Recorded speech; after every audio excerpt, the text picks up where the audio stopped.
The sea, the great unknown. It drives our weather, provides us with food to feed millions, and for centuries, civilizations have depended on it for trade, for transport, and even fighting world wars. However, what lies beneath those oceans along the seabed remains one of our deepest mysteries. As we continue to map and explore other planets, how much do we really know about our own?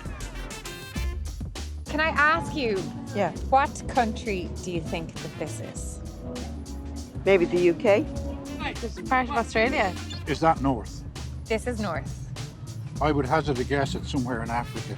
Is it a piece of like America? Is it South America or North America? Well, I'll give you a hint. It's the land mass and the water territory of a country. Oh, that's cheating. That's cheating. Would you believe it? That This country. is a map of Ireland's Ireland. territory.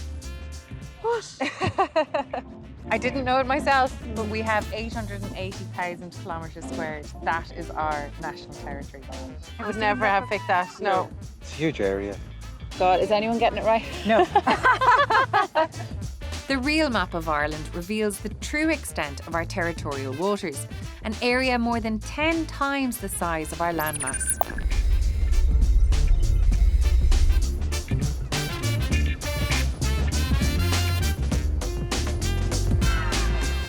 Since 1996, Irish scientists have been extensively mapping this huge submarine area to reveal some of the features and potential dangers that lurk in the waters below. I'm meeting Maria Judge from Geological Survey Ireland to find out more. Ireland has a history of 1.8 billion years geologically. Portmarnock Beach is a really good example of big geological events. We have Carboniferous limestones. These limestones were formed 350 million years ago when Ireland was actually south of the equator in a warm tropical ocean. We can also find a lot of organisms like brachiopods and crinoids fossilized in the Carboniferous rocks themselves. So the limestone that we'd be very familiar with seeing all across the country, and when we see little insects and kind of animals stuck in them, that's where it's coming from. It's coming from south of the equator. Precisely, just south of the equator. Wow. Yeah. Can you tell me about the real map of Ireland? How is that different to what we might see on the weather, for example? So the real map of Ireland is a tool that we use to show the public the actual extent of Ireland's territory. It shows the terrestrial extent and the marine extent too. The real map also shows some of the features on the seabed in great detail. Onshore Ireland, we're very used to seeing our outcrops of rock, and those outcrops actually extend right out onto the continental shelf. The continental shelf is relatively shallow, in a couple of 100 meters deep, and it's a very thick body of rock that creates our continents. And after the continental shelf, it drops off and it gets almost like an abyss. How deep is that? At that point, we're reaching depths of over 4 kilometers. Deep. 4 kilometers deep. Wow. So that's pretty much as high as the tallest alpine mountain. Okay, and all of that is within Ireland's territory. Yes, it is.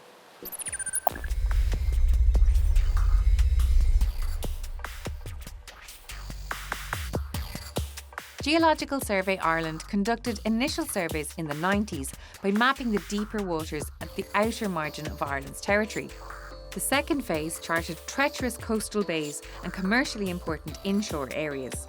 The final phase is now underway to map environmentally significant areas and complete the Irish seabed jigsaw. We use a whole fleet of marine vessels. We have a hull mounted or a mounting just directly underneath the vessel. So there we have the multi-beam echo sonars. These sonars literally send sound down to the seabed and receive that sound. So we clean that data. We input some information on the density of the water column itself, and that builds our very smooth three-dimensional images of the seabed. Accurate seabed mapping is crucial for the marine economy, with fisheries, tourism, passenger and cargo vessels all relying on the data for safety and navigation. Another aspect of mapping our seabed is that we get to see extraordinary features on the seabed. So it's not just deep, dark, wet and flat down there. There are incredible canyons along which some sediments flow and create these large landslides and big lobes, sediment lobes at the bottom of a very deep ocean. How long does it take to map all of this territorial area? Well, we began mapping in the late 1990s and we're still mapping now. So it does take an extraordinary amount of time. The Infomar project is projected to run till 2026. So we're hoping to have most, if not all, of Ireland's marine territory fully mapped to high resolution by then. Okay, so we've got a lot more to do, I guess. Absolutely do, yes.